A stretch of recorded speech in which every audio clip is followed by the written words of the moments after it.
मेरे प्यारे बच्चों, good evening, good morning, good night. आज मैं आपके लिए एक चार्ट लाया हूँ, क्योंकि जब भी आप एग्जाम में नरेशन आएगा बेटा, तो इसको आप थोड़ा रट लो। रटना बहुत आसान है, लेकिन आप इसको जरा रट लो। देखो यहाँ पर है दिस, दिस माने यह और दैट हो जाएगा। हियर माने यहाँ, देयर माने वहाँ, हियर का देयर, दिस का दैट कर लो। कम माने आना, इसका उल्टा गो। ये उल्टे है, मतलब इसका अपोजिट, इसका अपोजिट, इसका। कम का गो हो गया। हाइदर है यहाँ पर दाइदर, THITHER दाइदर। टुमारो अब आ गया कल। बोलते हैं द नेक्स्ट डे, इतना याद कर लो। कल को दूसरी भाषा में बोलेंगे द नेक्स्ट डे। उसके बाद टू नाइट, तो टू नाइट आता है, इसको दिमाग में बैठा लेना। नाइट नाइट ऐसे रह जाएंगे, दैट लगा देना, दैट नाइट। लास्ट वीक बीता हुआ, तो लास्ट को प्रीवियस भी बोलते हैं, द प्रीवियस वीक। नेक्स्ट वाला है नेक्स्ट वीक, द फॉलोइंग मतलब आने वाला। फॉलो मतलब आगे आने वाला वीक है। उसके बाद यहां से चलते हैं दिस ए दोजो। जैसे दिस का दैट था, नजदीक का मतलब दिस का दैट था, वही दिस का दोज कर लो। नाउ मतलब अब, देन माने तब। 10 THUS 10। सो इन दैट वे, इस तरीके से।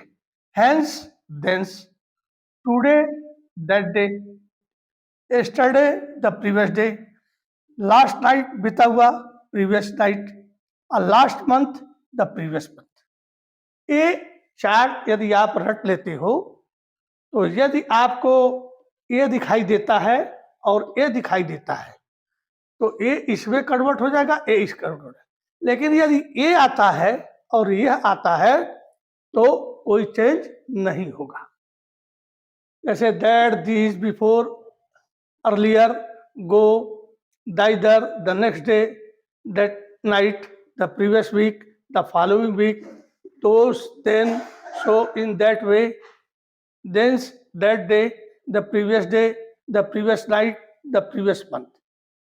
ये यदि आते हैं और ये चार्ट पे इसमें से आते हैं, तो कोई परिवर्तन नहीं होता है, एज इट इज होगा। ये समझ लो। अब उसके बाद मैंने आपको काफी उसमें बता दिया है, यदि यदि निगेटिव आता है, अफर्मेटिव के साथ आप लोग निगेटिव समझते हो, तो एक चार्ट और मैं अभी लिख देता हूं, और उसको भी आप लोग फटाफट जो है नोट कर लो। फिर उसके बाद फिर हम आगे समझते हैं, क्योंकि कुछ तो याद करना ही पड़ेगा मेरे दोस्तों। बिना याद किए काम नहीं चलेगा, चाहे कुछ भी हो। तरीका तो ये होगा, बता दिया जाएगा, लेकिन जो रटने वाली चीज है, उसको तो आपको रटना ही पड़ेगा। इसलिए आप लोग जो है, तो बच्चों देखो, एक चार्ट मैंने और लिख दिया है, क्योंकि इनको जब तक आप दिमाग में नहीं बैठा लोगे, तो परीक्षा में कोई ऐसा सूत्र नहीं है कि जो इसको कर दिया जाए। अब जैसे डू और डज आता है, मैंने चार्ट में बताया था कि प्रेजेंट इंडेफिनिट टेंस होगा, तो पास्ट इंडेफिनिट टेंस में बदल जाएगा। तो डू और डज ये किसके हैं? ये प्रेजेंट इंडेफिनिट के ही हेल्पिंग वर्ब हैं। तो जब ये बदलेंगे, तो पास्ट के जो है ये आपके हेल्पिंग वर्ब डिड में बदल जाते हैं। उसके बाद कैन, सका और सकता, ये मतलब ये प्रेजेंट का है, ये पास्ट का है। में, इच्छा, माइट, डिड नॉट, ये पास्ट इंडेफिनिट का नेगेटिव है। जब हेल्पर मोड लगाते हैं ना, मैं नहीं गया, आई डिड नॉट गो, तो उसमें इसका जो है पास्ट इंडेफिनिट जो है आपका पास्ट परफेक्ट में बदल जाता है। उसके बाद वाज वर्ब के साथ यदि क्रिया का थर्ड फॉर्म होता है, यहां पर मैं लिख दूं वर्ब प्लस थर्ड फॉर्म। देखो फॉर्म है ना, तो वाज वर्ब के साथ क्रिया का थर्ड फॉर्म आता है, ए आता है पैसिव वॉइस में। तो ये जो है आपका जो है वाज वर्ग के साथ हम लोग क्रिया में आईएनजी लगाते थे पास्ट कंटीन्यूअस टेंस का, तो हम बनाते थे इसमें पास्ट परफेक्ट कंटीन्यूअस में। तो ए हैड बीन जो है ये आपका पास्ट परफेक्ट कंटीन्यूअस हो गया। उसके बाद शुड यदि आता है तो शुड ही रहेगा, याद कर लेना। मस्ट आता है तो मस्ट ही रहेगा, और टू गो आता है तो टू गो ही रहेगा। तो ये चीजें आप अच्छी तरह से याद कर लेना। और अब मैं आपको बताने जा रहा हूं, वो बताया नहीं था मैंने क्योंकि वीडियो बहुत लंबा हो जाता है, थोड़ा सा बताऊंगा, फिर कल मैं आपका ये सारा जो है करके खत्म कर देता हूं। आप लोग परीक्षा की तैयारी करो। मैं इसलिए जल्दी जल्दी नहीं बता रहा हूं कि आप लोगों को फिजिक्स भी पढ़ना है, हिंदी भी पढ़ना है, सोशल भी पढ़ना है, तो कई विषय पढ़ना है, इसलिए तसल्ली से आप इसको करो। जैसे निगेटिव सेंटेंस में लिख रहा हूं, निगेटिव, ही सेड टू मी,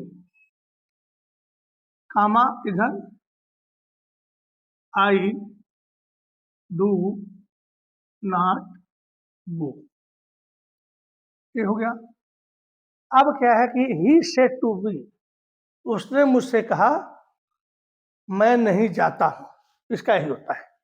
अब इसको आपको पहले बताया था इनडायरेक्ट बनाने के लिए ही ऐसे ही रहेगा, सेड जो है टोल्ड में बदल जाएगा, ये टू हट जाएगा। इसमें भी कंजक्शन आपको दैट जोड़ना है। अफर्मेटिव और निगेटिव सेंटेंस जो होते हैं वो एक ही रूल में चलते हैं, तो इसमें जो है दैट जोड़ देंगे। अब जो ये आई है इसको हम ले जाएंगे इसके अनुसार, यदि यू होता यहाँ पर तो इसके अनुसार जाता, यदि थर्ड पर्सन होता तो वैसे ही रह जाता, कोई चेंजिंग नहीं होती। तो आई बदल गया ही में। और मैंने आपको अभी बताया है कि डू नॉट हो तो डिड नॉट आ जाएगा, ही डिड नॉट। और मैंने एक चार्ट में दिया था जो गो है गो ही रहता है, कम का गो हो जाएगा लेकिन गो रहेगा, टू गो रहेगा तो गो ही रहेगा। तो ये देखो कितना आसान है। I said to Mohan, comma you are you are not going to Delhi, ऐसे हो गया। याद रखना हमेशा आप लोग, ये जो एक छोटा कामा यहाँ दिया है और डबल इन्वर्टेड कामा है, जब आप बनाओगे तो दैट इन्हीं की जगह पर यूज होता है और कामा को हटा देना। तो आई टोल्ड हो जाएगा। यदि मोहन नहीं होता तो आई सेड ही होता, लेकिन मोहन ऑब्जेक्ट है इसलिए यहाँ पर हमको टोल्ड लिखना है, सेड का सेकंड फॉर्म। ये टू आएगा ही नहीं, ये याद रखना। ये जितने नाम हैं उनको कैपिटल से लिखना, आई टोल्ड मोहन, फिर कंजक्शन यहाँ पर दैट जोड़ लेते हैं। और यू जो है ये सेकंड पर्सन है, ये बदलेगा इसके अनुसार। फर्स्ट पर्सन होगा तो इसके अनुसार, और सेकंड पर्सन होगा तो इसके अनुसार ऑब्जेक्ट के अनुसार, और थर्ड पर्सन होगा तो कोई बदलाव नहीं होगा। तो I told Mohan that, you जो है ये भी जो है मोहन एक नाउन है, और नाउन की जगह पर जिस शब्द का हम प्रयोग करते हैं वो प्रोनाउन होता है, तो मोहन का प्रोनाउन होगा ही, तो यहाँ पर हम लिखेंगे ही। अब ये टेंस देखते हैं इसमें, क्योंकि जब ये पास्ट टेंस में होंगे कामा के इधर वाले तो इधर के टेंस बदलते हैं और दो टेंस नहीं बदलते हैं, जैसे पास्ट परफेक्ट और पास्ट परफेक्ट कंटिन्यूअस वैसे रह जाते हैं, पर आपके जो प्रोनाउन है वो बदलेंगे। टेंस बदले या ना बदले, टेंस बदलेगा तब भी प्रोनाउन बदलेंगे, और टेंस नहीं बदलेगा तब भी प्रोनाउन बदलेंगे, चाहे वो प्रेजेंट टेंस इस साइड में हो या पास्ट फ्यूचर टेंस इस साइड में हो कामा के बाहर, तो उधर का टेंस नहीं बदलता है, लेकिन प्रोनाउन आपके बदलेंगे ही। प्रोनाउन हमेशा बदलेगा चाहे कुछ भी हो। तो हमने ही कर दिया, और ये प्रेजेंट कंटिन्यूअस है तो पास्ट कंटिन्यूअस में पड़ेगा, he was going to Delhi. तो ये बेटा जो है, ये आप नेगेटिव सेंटेंस यदि आता है अफर्मेटिव मतलब नॉर्मल से, तो आप इसको ऐसे बना लेना। हाई स्कूल स्टैंडर्ड का है, बाकी तो और इम्परेटिव में भी आता है, काफ़ी है, धीरे धीरे मैं बताता हूँ।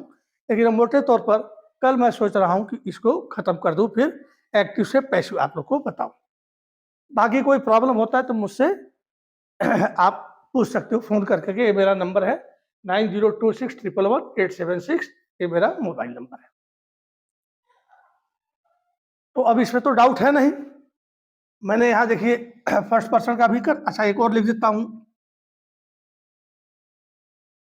Mohan said to Ram, comma he he has gone to town। Mohan ने राम से कहा वह शहर गया। तो इसको बोलेंगे वही है, देखो आप लोग को प्रैक्टिस करा रहा हूं मैं। मोहन सेड, ये टू हट जाता है, हमेशा ध्यान रखना। राम, ये जो ही है ये सिंगुलर नंबर थर्ड पर्सन है, तो जितने भी रहेंगे ये नहीं बदलेंगे, न इसके अनुसार न इसके अनुसार, सीधे जो है कंजक्शन आप दैट लगाइए और यहाँ ही लिख दिए। ये प्रेजेंट परफेक्ट टेंस है तो पास्ट परफेक्ट में हो जाएगा, तो he had gone to town. आप दी भी कर सकते हैं, द टाउन भी लगा सकते हैं यहाँ पर। उसके बाद एक छोटा सा उदाहरण दे देता हूं। मीरा सेड, कामा